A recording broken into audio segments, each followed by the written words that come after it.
കഴിഞ്ഞ ദിവസം ഒരു പെൺകുട്ടി ചോദിച്ച സംശയമാണ് PCOD ആൻഡ് PCOS രണ്ടും തമ്മിൽ എന്തെങ്കിലും ഡിഫറൻസ് ഉണ്ടോ അതോ ഒന്നാണോ എന്ന് ചോദിക്കണ്ടായി. Polycystic ovarian disease and polycystic ovarian syndrome. ഈ പോളിസിസ്റ്റിക് ഓവേറിയൻ ഡിസീസ് നമുക്ക് പെട്ടെന്ന് മനസ്സിലാവുന്ന ഭാഷയിൽ പറയുകയാണെങ്കിൽ താരതമ്യേന സിവിയോറിറ്റി കുറഞ്ഞിട്ടുള്ളൊരു കണ്ടീഷനാണെന്ന് വേണമെങ്കിൽ പറയാം.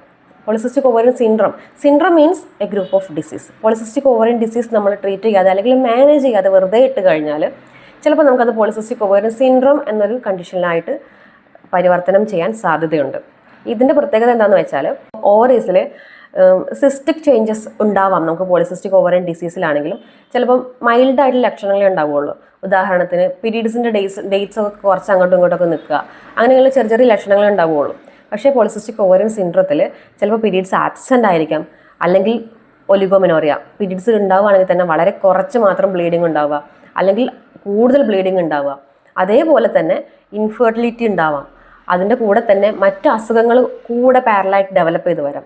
ഉദാഹരണത്തിന് ഇൻസുലിൻ റെസിസ്റ്റൻസ് വന്നിട്ട് ടൈപ്പ് 2 ഡയബറ്റീസ് മെലിറ്റസ് ഉണ്ടാവാറുണ്ട്, മറ്റ് എൻഡോക്രൈൻ ഡിസോർഡേഴ്സ് ഉണ്ടാവാറുണ്ട്, ഹോർമോണൽ വേരിയേഷൻസ് ഉണ്ടാവാറുണ്ട്, മുഖക്കുരു, ഫേസിൽ താടി മീശ പോലെയൊക്കെ വളർന്നു വരുന്നത്, അക്കാന്തോസിസ് നാഗ്രിക്കൻസ് എന്ന് പറഞ്ഞിട്ട് നമ്മൾ കഴുത്തിലും ഒക്കെ ബാൻഡ് പോലെ കറുത്ത കളറിൽ വരുന്നില്ലേ, അതുപോലെ വരാം, ഒബേസിറ്റി വരാം. അങ്ങനെ പല പല പ്രശ്നങ്ങൾ നമുക്ക് അതിൻ്റെ പാരലായിട്ട് ഡെവലപ്പ് ചെയ്ത് വരും. ഈ ഒരു കണ്ടീഷനാണ് നമ്മൾ പോളിസിസ്റ്റിക് ഓവേറിയൻ സിൻഡ്രോം എന്ന് പറയുന്നത്. ചിലരൊക്കെ പറയാറുണ്ട് പോളിസിസ്റ്റിക് ഓവേറിയൻ ഡിസീസ് പ്രത്യേകിച്ച് വലിയ പ്രശ്നങ്ങളൊന്നുമില്ലല്ലോ, അതുകൊണ്ട് കുഴപ്പമൊന്നുമില്ല, അപ്പോൾ ഭൂരിഭാഗം ആളുകൾക്കും PCOD ഉള്ളതാണ്, അതുകൊണ്ട് അത് മൈൻഡ് ആക്കേണ്ടെന്ന് പറഞ്ഞിട്ട് ട്രീറ്റ് ചെയ്യാതെ അതിന് ഒട്ടും കെയർ ചെയ്യാതിരിക്കും. പക്ഷെ അത് ലോങ് റണ്ണിൽ നമുക്കത് പ്രശ്നങ്ങൾ ഉണ്ടാവാൻ സാധ്യതയുണ്ട്. അതുകൊണ്ട് തന്നെ നമ്മൾ ആ സ്റ്റേറ്റിൽ തന്നെ PCOD എന്നുള്ള അവസ്ഥയിൽ തന്നെ നമുക്കതിനെ മാനേജ് ചെയ്തിട്ട് ലൈഫ് സ്റ്റൈൽ കറക്ഷൻസ് കാര്യങ്ങളൊക്കെ ചെയ്തിട്ട് റിവേഴ്സ് ചെയ്തെടുക്കാനായിട്ട് ശ്രദ്ധിക്കുക.